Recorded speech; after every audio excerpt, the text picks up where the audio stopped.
إن الحمد لله نحمده ونستعينه ونستغفره ونعوذ بالله من شرور أنفسنا ومن سيئات أعمالنا من يهده الله فلا مضل له ومن يضلل فلا هادي له وأشهد أن لا إله إلا الله وحده لا شريك له وأشهد أن محمدا عبده ورسوله يا أيها الذين آمنوا اتقوا الله حق تقاته ولا تموتن إلا وأنتم مسلمون يا أيها الناس اتقوا ربكم الذي خلقكم من نفس واحدة وخلق منها زوجها وبث منهما رجالا كثيرا ونساء واتقوا الله الذي تساءلون به والأرحام إن الله كان عليكم رقيبا يا أيها الذين آمنوا اتقوا الله وقولوا قولا سديدا يصلح لكم أعمالكم ويغفر لكم ذنوبكم ومن يطع الله ورسوله فقد فاز فوزا عظيما أما بعد فإن خير الحديث كتاب الله وخير الهدي هدي محمد صلى الله عليه وسلم وشر الأمور محدثاتها وكل محدثة بدعة وكل بدعة ضلالة وكل ضلالة في النار. Ma'asyiral muslimin, sidang salat Jumat rahimakumullah. Pertama-tama marilah kita sama-sama memanjatkan puja dan puji syukur kehadirat Allah Subhanahu wa taala yang tidak henti-hentinya melimpahkan kepada kita semua nikmat-nikmatnya. Terutama adalah nikmat Islam, demikian pula nikmat taufiq. Dimudahkan kita oleh Allah Subhanahu wa taala untuk dapat menjalankan ajaran-ajaran Islam yang diantaranya adalah salat Jumat berjamaah. Salawat dan salam tidak lupa kita sampaikan kepada Nabi kita Nabi Muhammad sallallahu alaihi wasallam, kepada keluarganya, para sahabatnya dan orang-orang yang mengikutinya hingga hari kiamat. Khatib berwasiat baik kepada diri khatib sendiri maupun kepada para jamaah sekalian. Marilah kita tingkatkan takwa kita kepada Allah Azza wa Jalla. Faqad fazal muttaqun, karena orang-orang yang bertakwalah yang akan memperoleh kebahagiaan baik di dunia maupun di akhirat. Dan kita semua ingin memperoleh kebahagiaan dunia dan akhirat, dan itu hanya diraih dengan bertakwa kepada Allah Subhanahu wa taala, yaitu bimtithali awamirillah wajtinabi nawahih, dengan melaksanakan perintah-perintah Allah Subhanahu wa taala dan menjauhi larangan-larangannya. Ma'asyiral muslimin, sidang salat Jumat rahimakumullah. Kita mengetahui bahwa untuk masuk ke dalam surga Allah, yang mana surga Allah adalah tempat yang penuh dengan kenikmatan. Kenikmatannya sempurna dan kekal abadi. Penghuninya akan kekal selama-lamanya hidup di sana, akan memperoleh kenikmatan, kebahagiaan, kesenangan. Penghuninya akan sehat, tidak pernah sakit. Penghuninya akan muda, tidak akan pernah tua. Penghuninya akan senantiasa senang dan bahagia, tidak pernah sedih, dan memperoleh apa yang diinginkan. Sebagaimana firman Allah Azza wa Jalla, "Walakum fiha ma tashtahi anfusukum walakum fiha ma tad'un." Di surga itu apa yang kalian inginkan dan apa yang kalian minta akan kalian peroleh. Tidak seperti di dunia yang kenikmatannya hanya sementara. Setelah hidup kita bakal meninggalkan dunia ini. Kullu nafsin dha'iqatul maut, setiap yang bernyawa pasti akan merasakan mati. Setelah kita menjalani masa muda akan tiba masa tua, dan ketika kita sedang sehat-sehatnya tiba-tiba sakit, ketika kita sedang senang-senangnya tiba-tiba sedih, dan apa saja yang kita inginkan terkadang kita harus berusaha menjalankan sebabnya, dan terkadang kita memperolehnya dan terkadang tidak. Ini menunjukkan betapa berbedanya antara dunia, kehidupan dunia dengan surga di akhirat. Akan tapi kalau kita lihat kenyataannya, manusia lebih mengutamakan kehidupan dunia yang seperti ini keadaannya. Sebagaimana firman Allah Subhanahu wa taala, "Bal tu'thirunal hayatad dunya wal akhiratu khairu wa abqa." Bahkan kalian lebih mengutamakan kehidupan dunia, padahal akhirat itu lebih baik dan lebih kekal. Ma'asyiral muslimin, sidang salat Jumat rahimakumullah. untuk masuk ke dalam surga Allah Subhanahu wa taala, masing-masing kita harus punya kunci. Kunci untuk masuk ke dalam surganya Allah Subhanahu wa taala adalah la ilaha illallah. Berdasarkan banyak ayat dalam Al-Qur'an dan hadis Nabi sallallahu alaihi wasallam. Rasulullah sallallahu alaihi wasallam pernah bersabda, "Man mata wa huwa ya'lam annahu la ilaha illallah dakhala al-jannah." Barang siapa yang meninggal dunia sedangkan dia mengetahui, meyakini la ilaha illallah, maka dia akan masuk ke dalam surga. Inilah kunci untuk masuk ke dalam surga Allah Subhanahu wa taala. Maka kita harus punya kunci ini. Kita harus pegang kunci ini sampai kita meninggalkan dunia ini. Kalau kita mau punya kunci surga. Akan tetapi, ma'asyiral muslimin sidang salat Jumat rahimakumullah, setiap kunci itu memiliki gigi-gigi kunci yang berbeda-beda. Kita ingin masuk ke rumah kita, ya, ada giginya. Kita ingin masuk ke tempat lain, ya, ke hotel misalnya, ada giginya yang berbeda. Namanya tetap kunci tapi giginya berbeda-beda. Maka kita harus menyesuaikan, ya, dengan gigi kunci surga kalau kita ingin masuk ke dalam surga Allah Subhanahu wa taala. Ya. Ulama menerangkan agar, ya, kita sesuai gigi kunci kita sesuai dengan gigi kunci surga, kita harus menjalankan syarat-syarat la ilaha illallah. Ya. Inilah gigi kunci surga. Jadi dengan kita menjalankan syarat-syaratnya baru sesuai gigi kunci kita dengan gigi kunci surga dan kita bisa masuk membuka pintu surga. Tapi kalau tidak sesuai, maka kita tidak bisa membuka pintu surga. Meskipun kita punya kunci. Ya, kita semua punya kunci, tapi kalau umpamanya tidak sesuai kuncinya dengan kunci pintu yang kita hendak tuju, maka nggak bisa masuk. Maka supaya sesuai, kita harus menjalankan yang namanya syarat-syarat la ilaha illallah, agar la ilaha illallah yang telah kita ucapkan bermanfaat bagi kita. Ya. Tapi kalau umpamanya kita tidak mengerjakan syarat-syarat itu, ya, setelah meskipun kita berulang kali mengucapkannya, kita tidak bisa masuk ke dalam surga Allah Subhanahu wa taala. Maka kita coba perhatikan diri kita. Sudahkah kita menjalankan syarat-syarat la ilaha illallah itu? Ulama menerangkan bahwa syarat-syarat la ilaha illallah itu ada 7. Di antaranya yang pertama adalah al-ilmu. Dia harus paham makna la ilaha illallah. Dia harus mengetahui apa sih arti la ilaha illallah, apa sih konsekuensi dari la ilaha illallah. Ya. Arti la ilaha illallah adalah la ma'buda bihaqqin illallah. Tidak ada yang berhak disembah kecuali Allah. Yang mana ini menghendaki agar kita mengarahkan berbagai macam bentuk ibadah hanya kepada Allah Subhanahu wa taala saja. Yang kita sembah, yang kita tujukan berbagai macam bentuk ibadah hanya kepada Allah Subhanahu wa taala. Oleh karenanya kalau kita berdoa hanya kepada Allah. Oleh karenanya kalau kita ruku dan sujud hanya kepada Allah. Oleh karenanya kalau kita berkurban hanya karena Allah Subhanahu wa taala. Oleh karenanya kalau kita bertawakal berharap hanya kepada Allah Subhanahu wa taala, ya. Tidak kepada selain Allah Subhanahu wa taala. Ini konsekuensinya. Ketika minta, ketika berdoa ditujukan hanya kepada Allah Subhanahu wa taala. Ini makna la ilaha illallah. Dia harus paham. Karena tidak paham terhadap la ilaha illallah, sebagian manusia jatuh ke dalam hal yang bertentangan dengan la ilaha illallah. Ada di antara mereka yang malah minta, misalnya minta-minta ke kuburan para wali. Ada di antara mereka yang malah membuat sesajen. Ada di antara mereka yang membuat tumbal. Ini semua karena tidak paham la ilaha illallah. Padahal kalau paham la ilaha illallah nggak akan melakukan hal itu. Karena itu bertentangan dengan la ilaha illallah yang menghendaki semua macam ibadah harus ditujukan kepada Allah Subhanahu wa taala. Maka ini syarat yang pertama, harus paham apa la ilaha illallah.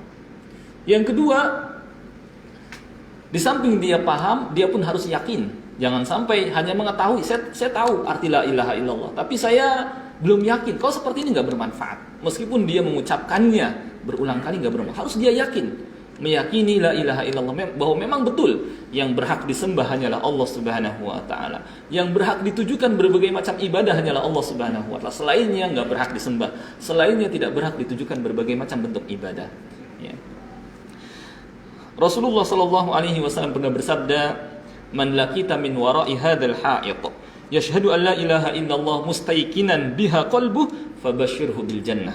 Barang siapa yang engkau temui, yakni kepada salah seorang sahabat, beliau bersabda, Ya, di balik kebun ini dia bersaksi bahwa tidak ada yang berhak disembah kecuali Allah dengan meyakini. Berarti harus yakin. Kalau masih ragu-ragu, ya, setengah-setengah yakinnya belum bermanfaat. Sampai betul-betul yakin.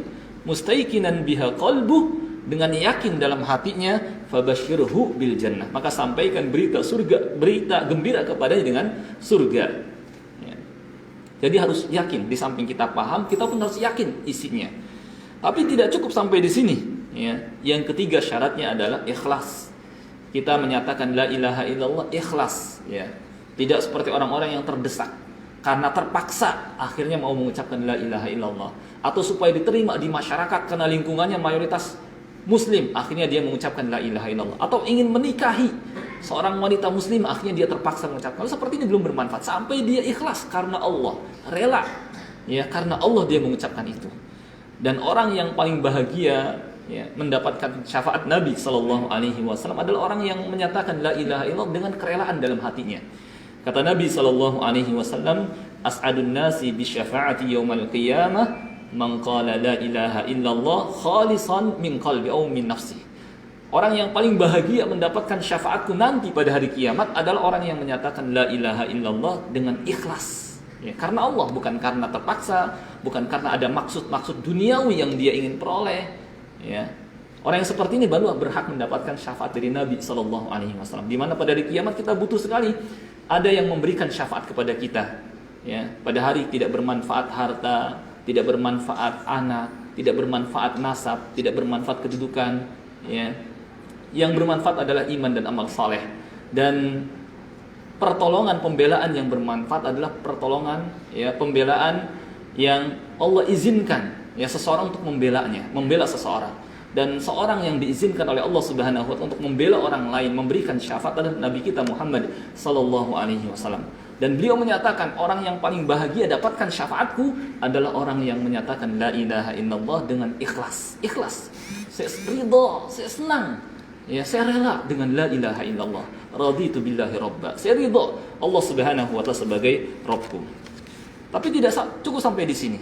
Ya, tidak cukup hanya paham, tidak cukup sampai dia meyakini, tidak cukup sampai dia ikhlas. Ada lagi syarat yang harus terpenuhi pada diri seseorang sampai bermanfaat la ilaha illallah bagi dia.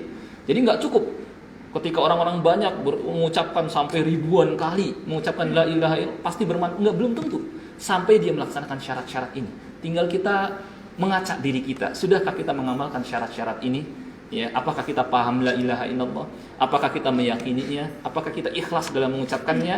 Dan yang selanjutnya adalah as-sidq, jujur mengucapkan la ilaha illallah. Tidak seperti orang-orang munafik. Orang-orang munafik, ya, mereka mengucapkan la ilaha illallah, ya, agar dihukumi sebagai orang-orang muslim, agar mereka dapat bergaul di tengah-tengah masyarakat. Tapi dalam hatinya menolak, enggak suka dengan la ilaha illallah, benci dengan la ilaha illallah, benci dengan makna la ilaha illallah, benci dengan orang-orang yang menyatakan la ilaha illallah, ya. Seperti ini enggak bermanfaat, ya. Banyak sebagian manusia yang KTP-nya muslim tapi enggak suka dengan Islam, tapi enggak suka dengan la ilaha illallah, ya. Seperti ini enggak bermanfaat, ya. Seperti ini keadaan orang-orang munafik yang kata Allah Subhanahu wa taala, wa idza qila lahum aminu, dalam Al-Qur'an, wa idza laqul ladina amanu qalu amanna. Ketika mereka berjumpa dengan orang-orang yang beriman, mereka mengatakan kami beriman, kami telah bersaksi la ilaha illallah Muhammad Rasulullah, ya. Tapi ketika mereka bertemu dengan yang sejalan, ya, dengan mereka, sepaham dengan mereka, inna ma'akum, kami tetap kok di atas seperti kalian, ya. Inna ma nahnu mustahzi'un, kami cuma main-main doang, mengucapkan amanna, menyatakan muslim, cuma main-main doang. Ya, Allah bantah mereka, Allah yastahzi'u bihim, Allah akan mengolok-olok mereka. Demikian pula akan menghinakan mereka. Demikian pula Allah menyatakan wa ma hum bimu'minin, mereka itu sebenarnya bukan orang-orang yang beriman. Jadi harus sidik, jujur. Ya, di samping dia ucapkan dengan lisan, dia pun membenarkan dalam hatinya la ilaha illallah. Baru bermanfaat bagi dia, ya, ucapan la ilaha illallah itu. Aqulu qouli hadza wa astaghfirullahal azim li wa lakum.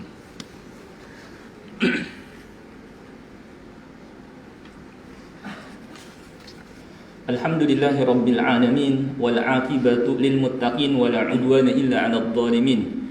Asyhadu an la ilaha illallah al malikul haqqul mubin وأشهد أن محمدا رسول الله صادق الوعد الأمين اللهم صل وسلم على نبينا محمد وعلى آله وصحبه أجمعين أما بعد. Ma'asyiral muslimin sidang salat Jumat rahimakumullah. Setelah kita mengetahui sebagian syarat-syarat la ilaha illallah, ini kalau seorang ingin bermanfaat ucapan la ilaha illallahnya itu, dia harus laksanakan syarat-syaratnya ini. Dia harus coba perhatikan dirinya. Sudahkah dia mengamalkan syarat-syarat ini? Agar dia punya gigi kunci surga. Agar sesuai gigi kuncinya dengan gigi kunci surga, dengan begitu dia bisa masuk ke dalam surga Allah Subhanahu wa taala. Ya. Tadi syarat-syaratnya dia harus paham la ilaha illallah maknanya, dia harus yakin isinya, dia harus ikhlas mengucapkannya, dia pun jujur menyatakannya, tidak seperti orang-orang munafik yang mengatakan amanna, kami beriman, ya la ilaha illallah Muhammad Rasulullah, tapi hatinya menolaknya. Kalau seperti ini nggak bermanfaat. Orang yang seperti ini nanti pada hari kiamat ketika mereka dibangkitkan berkumpul bersama orang-orang yang beriman, ya, dan mereka semua diberikan cahaya bersama orang-orang mukmin, orang mukmin akan tetap terus bercahaya. Ya, cahaya yang diberikan kepada mereka, sedangkan orang-orang munafik tiba-tiba padam cahayanya. Ketika itulah mereka ngadu, kenapa kok cahaya kami nggak ada? Ya, maka dikatakan kalian in fatantum anfusakum, itu karena kalian yang mencelakakan diri kalian sendiri ketika di dunia. Ya, tidak meyakini keimanan, tidak mengamalkan konsekuensi dari keimanan. Ya, akhirnya padam cahaya dari mereka dan mereka ya ingin memperoleh cahaya tapi kemudian dipisahkan dengan orang-orang yang beriman, dan akhirnya mereka digiring ke dalam neraka jahanam wal iyadu billah. Enggak bermanfaat, harus yakin. Kemudian juga seorang pun agar bermanfaat la ilaha illallah yang diucapkannya, dia harus cinta dengan la ilaha illallah. Jangan sampai benci. Karena orang-orang musyrik, mereka sebagaimana firman Allah Subhanahu wa taala, innahum idza qila lahum la ilaha illallah yastakbirun. Mereka menyombongkan diri. Ketika dinyatakan la ilaha illallah, mereka menolaknya, mereka membencinya, mereka menyombongkan diri terhadapnya. Enggak suka dengan la ilaha. Kalau seperti ini, meskipun dia ucapkan berkali-kali enggak bermanfaat. Sampai dia mencintai la ilaha illallah, mencintai konsekuensinya, mencintai orang-orang yang mengucapkan la ilaha illallah. Ya. Demikian pula harus disertai dengan al-inqiyad wal qabul. Ya. Inqiyad tunduk, yakni dia menjalankan konsekuensinya. Setelah dia mengikrarkan la ilaha illallah, jangan lagi nyembah selain Allah. Saya sudah muslim, saya sudah mengucapkan syahadat asyhadu an la ilaha illallah wa asyhadu anna muhammadar rasulullah, tapi masih minta kepada kuburan, datang ke kuburan jauh-jauh, minta-minta kepada kuburan para wali. Datang jauh-jauh ya, masih percaya dengan benda-benda yang dikeramatkan. Kemudian juga masih membuat sesaji, masih membuat tumbal. Nah, ini sama saya tidak mengamalkan syarat la ilaha illallah. Kalau seperti ini nggak bermanfaat. Dia harus mengamalkan konsekuensinya. Dia nggak boleh mengarahkan ibadah kepada selain Allah, nggak boleh lagi berdoa kepada selain Allah, nggak boleh lagi minta-minta kepada kuburan, kepada para wali, ya, nggak boleh lagi dia membuat sesaji, nggak boleh lagi dia membuat tumbal. Ya, kalau ingin bermanfaat la ilaha illallah bagi seseorang, kemudian dia pun menerima konsekuensi la ilaha illallah. Inilah syarat-syarat la ilaha illallah. Kalau ingin ya ucapan ikrar la ilaha illallah yang kita ucapkan berulang kali bermanfaat bagi kita. Dan inilah gigi kunci surga. Kalau sudah terpenuhi syarat-syarat ini, maka kita bisa membuka pintu surga. Karena kita sudah punya kunci, tinggal sesuaikan saja ya dengan gigi kunci surga, yaitu dengan mengamalkan syarat-syarat la ilaha illallah. Inilah mungkin yang bisa kami sampaikan, mudah-mudahan bermanfaat. Kita minta kepada Allah Subhanahu wa taala agar Dia memberikan kepada kita yakni kunci surga dan mengamalkannya, ya, mengamalkan konsekuensi syarat-syarat la ilaha illallah, ya, dan istiqamah di atasnya, dan dimudahkan kepada kita oleh Allah Subhanahu wa taala masuk ke dalam surganya, dihindarkan dari neraka. Allahumma salli ala Muhammad wa ala ali Muhammad kama sallaita ala Ibrahim wa ala ali Ibrahim innaka Hamidum Majid.